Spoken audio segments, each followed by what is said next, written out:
L'Union sacrée est-elle satisfaite de ces réformes électorales? Monsieur Jérémy Kiloubou, bienvenue. Merci beaucoup, Monsieur David Kilo. Voilà, réforme électorale, on en parle, mais bien avant cela, aujourd'hui c'est le 17. Qu'est-ce que cette date traduit? Qu'est-ce que cette date signifie pour vous? Voilà, c'est une date de libération, c'est vraiment une date historique pour tous les Congolais. Vous savez, nous avons pleuré pendant un bon moment, cherchant comment faire pour nous débarrasser à l'époque de Mobutu. On ne pouvait pas. 32 ans plus tard, c'est Joseph Kabila qui arriva pour nous libérer de cette situation. Sinon, le peuple congolais dans l'ensemble ne peut que se réjouir de cette date, parce que nous avons passé d'une étape à une autre. Alors maintenant, aujourd'hui, vous vous reconnaissez dans cette lutte de M. Laurent Désiré Kabila? À un certain moment, ça fait partie de l'histoire du pays. Oui. Nous sommes des Congolais, nous devons nous reconnaître dedans. On n'a pas à se soustraire. Du fait que nous soyons nés au Congo, grandis ici, nous faisons tout ici, cette histoire nous appartient, nous l'endossons. Vous voyez? Et nous devons aussi dire que toute histoire a ses bienfaits et ses méfaits. Certainement, dans le processus de cette libération, il y avait beaucoup de choses que nous avons décriées ou nous décrions. Mais dans l'ensemble, nous avons pu passer d'une étape à une autre. Voilà, d'une étape à une autre. Les réformes électorales, on dit que l'Union sacrée est en train de tout faire pour tailler sur mesure certaines lois afin de pouvoir gagner les élections par fraude. La désinformation. Désinformation. Je suis vraiment très mal placé de pouvoir expliquer certaines dispositions juridiques. Parce que je ne suis pas avocat, je suis économiste de formation. Mais au moins, l'honorable l'a expliqué ici. Il y a un processus pour avoir une loi au niveau de l'Assemblée nationale. Il doit y avoir quelqu'un qui présente cette loi. Et au finish, c'est l'Assemblée qui décide du sort. Ce n'est pas du fait que vous présentez une loi. On devrait l'imprimer tel que présenté, papier après papier. Ça veut dire de l'introduction jusqu'à la conclusion, on devait l'imprimer et l'en faire d'une loi. N'est-ce pas? Il faut que chacun y mette son point de vue. Et ce point de vue, au finish, en réalité, c'est la voix de la majorité qui doit triompher. En bon démocrate, si vous soumettez une proposition de loi et qu'au finish, il y a la voix de la majorité qui est triomphée, il faut se dire bravo. Mais au moins, à ce que je constate, la loi porte le nom d'un grand animateur du G13, qui est celui de l'honorable Kondo, un grand démocrate. Mais à ce qui concerne les contenus, moi je crois que l'Assemblée nationale, la majorité a fait son travail. Et aujourd'hui... A fait son travail en torpillant certaines dispositions. Ça dépend de l'appréciation. Mais à ce que je sache, chacun a donné son point de vue. Au finish, c'est la voix de la majorité qui a triomphé. Monsieur David, vous devez savoir, cette période, nous passons dans une période de grandes rumeurs. Il y aura des rumeurs qui vont se propager dans le sens de présenter le chef de l'État comme ennemi de la population. La finalité, c'est de l'affaiblir, de le rendre un peu faible par rapport aux autres candidats. Mais en réalité, si vous remarquez bien dedans, ce sont que des contre-vérités. Il n'y a pas une vérité réelle dedans. Parce que, d'abord, le président de la République ou l'Union sacrée, tous ne siègent pas au niveau de l'Assemblée nationale. C'est une affaire de députés entre eux, majorité et opposition. On soumet une loi, les uns comme les autres donnent leur point de vue. Au final, le point de vue de tous, ou carrément de la majorité, triomphe. Il faut l'accepter en tant que tel, en tant que démocrate. Voilà, il faut l'accepter, mais avec ça, vous ne voyez pas que lorsqu'il y a une loi qui est taillée sur mesure, si les bilans ne répondent pas aux desiderata, c'est déjà un échec. Je suis en train de préciser. La loi n'est pas taillée sur mesure. La loi est le reflet de la majorité. Cette majorité a donné son point de vue, comme j'ai conclu. Mais parlons du bilan, cher ami David.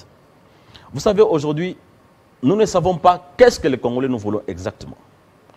Les Congolais veulent le manger, le boire. Voilà, c'est ce que je voulais en arriver. Oui. Félix Tshisekedi a 3 ans de pouvoir. Dans les 3 ans, il a fait de la gratuité une réalité. Nous avons eu cette constitution depuis... Avec quelle qualité d'enseignement? Parce que lui-même, déjà, il a dit... Depuis 2006. Il dit... Jusqu'à ce jour... les niveaux d'enseignants... Laissez-moi enchaîner, cher Allez-y. Laissez-moi enchaîner. Jusqu'à ce jour, cette disposition n'a jamais été appliquée. Il en a appliqué dans les 3 ans de son mandat. Ça a augmenté un pouvoir d'achat. C'est un bilan, mon cher ami. Le pouvoir d'achat a augmenté? Oui, oui. Du fait de ne plus payer les frais académiques, les frais scolaires des parents, ça permet aux parents de pouvoir faire des économies de cet argent qu'ils payent dans les écoles. Quelle qualité? Le problème d'abord, c'est faire appliquer une disposition. Oui, maintenant la qualité de l'enseignant. Je vais en arriver, l'enseignement. je vais en arriver, cher David. Aujourd'hui, il y a des expressions et des mots que nous avons appris avec le mandat de Joseph Kabila. Du genre fausse commune. On n'en parle plus. Ce sont des mots qui ont disparu. N'est-ce pas un bilan? Vous voulez juste qu'on en présente quel bilan? Aujourd'hui, il y a la suppression sur toute l'étendue de la République. La perception du TVA sur la production des produits de première nécessité. N'est-ce pas un résultat? Vous l'avez appris, cher David, que le gouvernement congolais est arrivé à mobiliser de recettes de 1 milliard en un mois. 1 milliard de dollars. Chose jamais réalisée dans ce pays. N'est-ce pas un bilan? Vous voulez que le président de la République fasse quoi? Mais tout ça, tout ce que vous dites là, la mobilisation, vous allez arriver, tout ce que vous dites là, le panier de la ménagère. C'est de ça que je parle. Oui, mais il y a des mobilisations, mais le panier de la ménagère, le petit peuple ne se retrouve pas. Hein? Vous êtes fort dans des chiffres, maintenant, au niveau du concret, il n'y a rien qui est fait. Mon cher David, l'économie ou la croissance économique c'est fait par un travail en amont pour voir les résultats en aval. Ce n'est pas on se réveille un matin et du coup on transforme les pouvoirs d'achat. Il faut faire un travail alors sérieux qui permet qu'au finish, nous puissions voir les résultats qui se traduira en pouvoir d'achat comme vous le dites. Aujourd'hui, il faut placer des sous-bassements qui nous permettra de produire demain. Je m'explique. L'IGF fait la guerre au détournement. La finalité, c'est quoi? C'est donner plus au gouvernement plus de moyens pour résoudre plus de problèmes. C'est un processus, cher David. Ce n'est pas en 3 ans qu'on fera d'un revenu de 162 000 francs congolais, comme le président de la République Joseph Kabila nous a laissé, à 1 million de francs congolais. Du coup, il faut produire. Qu'est-ce que nous produisons? Qu'est-ce que nous avons trouvé comme soubassement économique? Presque quasiment rien. Donc, nous sommes en train d'aller sur de nouvelles bases pour avoir de nouveaux résultats. Donc, permet à ce que ce qui est en train d'être produit, que ça soit encouragé, en attendant que nous puissions avoir des grands résultats tels que nous les souhaitons. Voilà, des grands résultats, mais il y a une question que vous avez un peu esquivée. La gratuité de l'enseignement, pour quelle qualité? Le chef de l'État en Côte d'Ivoire, il a parlé, il dit « Nous avons des enseignants qui ont des qualités les plus bas ». Oui, cher David. Et cela, c'est de ça que je parle. Cela aura comme conséquence. Vous ne direz pas que c'est une situation que M. Félix Tshisekedi a favorisée. L'enseignement ne commence pas d'aujourd'hui. Alors maintenant, lorsque vous êtes là, il faut arranger pour ne pas se plaindre. Laissez-moi cheminer. Laissez-moi cheminer. Il est président de la République il y a 3 ans. Dans les 3 ans, Félix Tshisekedi est arrivé à tripler le salaire des enseignants. Un enseignant qui touchait 162 000 francs congolais, aujourd'hui, il touche plus de 400 quelques mille francs congolais. Pratiquement triplé. Dans les 3 ans, je précise bien dans les 3 ans. Aujourd'hui, tout ce qui est frais de fonctionnement des écoles, ça a été supprimé. Ce n'est plus pris en charge par les parents, c'est le gouvernement qui prend en charge. Ce sont les efforts qui sont en train d'être fournis pour qu'on améliore la qualité des enseignants. La qualité de cet enseignement passe par la prise en charge de l'enseignant, qui est l'élément majeur. Si l'enseignant ne sait pas réunir les bouts du mois, si l'enseignant ne sait pas payer son loyer, il ne sera pas en mesure de pouvoir enseigner convenablement. Si le chef de l'État le dit, ce n'est pas qu'il est en train de dénigrer l'enseignant. Ce n'est pas qu'il est en train de dire que ça ne l'est pas. Il est en train de faire un constat réel qui lui permet d'avoir des éléments pour pouvoir faire face et trouver des solutions adéquates.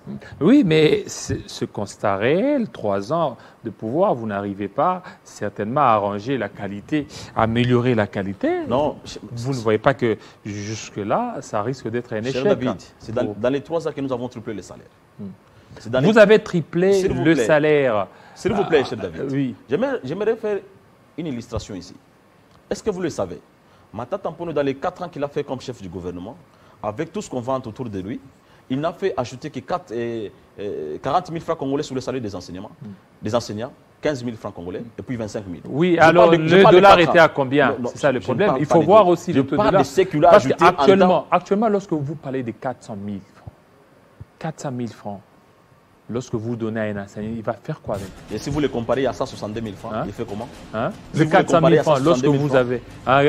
Non, les 162 000 francs, Oui. c'est par rapport au taux des Non, dollars. ce n'est pas- Le taux des non. dollars était de combien? Non, non, C'est non, le non, problème. non. Et aujourd'hui, c'est de On ne combien? paye pas quelqu'un par rapport au taux de dollars. Non, il faut tenir On compte le de tout paye ça. Ce par sont des rapport- paramètres, tout Non. ça, Oui, qui non. entrent en jeu. C'est- Allez-y. C'est des paramètres, je comprends. Oui. Mais moi, je crois que, sincèrement, par là, nous devons encourager des bonnes actions. Oui. L'enseignant a quitté de 162 000 francs congolais à 470 000 ou 450 000 francs dans les 3 ans. Chose que Matata n'a pas pu faire pendant les 4 ans, qui du reste n'a ajouté que 40 000 francs congolais. Vous voyez? Mais celui qui a donné presque le triple, on ne veut pas l'encourager, on les toxique, on jette, on fait des rumeurs sur lui, mais pourtant encourager ou féliciter celui qui n'a ajouté que 40 000 francs congolais. C'est une mauvaise La chose. journée du 17 mai aujourd'hui, le chef de l'État, lorsqu'il était en Côte d'Ivoire, quelques minutes, il a parlé, il a aussi dénoncé qu'il y avait des complicités au sein de l'armée. Vous ne voyez pas que ça, c'est une manière de pouvoir démoraliser cette armée qui se bat bec ongle pour mettre fin à l'insécurité? La désinformation, cher ami. Aujourd'hui, Félix Tshisekedi, c'est un président à battre à tout prix. Et tout ce qu'il dit, tout ce qu'il rime, on les transforme sous forme de riven. On les jette dans la société. Question de le disqualifier. Vous voyez, quand les chefs de l'État les disent, c'est pour traduire ce qui s'est dit plus bas. Nous l'avons su, nous l'avons entendu avec vous. Il y avait des généraux à l'époque qui donnaient des armes aux rebelles. Nous avons connu des généraux dans ce pays, cités dans des magazines, tout ça, qui collaboraient avec de rebelles. N'est-ce pas ce que le chef de l'État a dit si haut? Le problème, ce n'est pas du fait de le dire. Le problème, c'est de lire à la personne c'est quoi son intention. L'intention, c'est de faire de vrais constats pour trouver des solutions efficaces, adéquates. Mais si nous ne savons pas dire réellement les problèmes qui nous rongent, vous voulez qu'on puisse le cacher. Au finish, qu'est-ce que nous voulons? Nous voulons la solution ou la continuation dans les mauvais sens? Merci beaucoup, Monsieur Kiloubou. Jérémy, ça n'est fini, fidèles téléspectateurs. Restez branchés sur Télé 50 tout à l'heure. La grande édition de Glorian Bouillard. Restez branchés sur Télé 50. À très bientôt.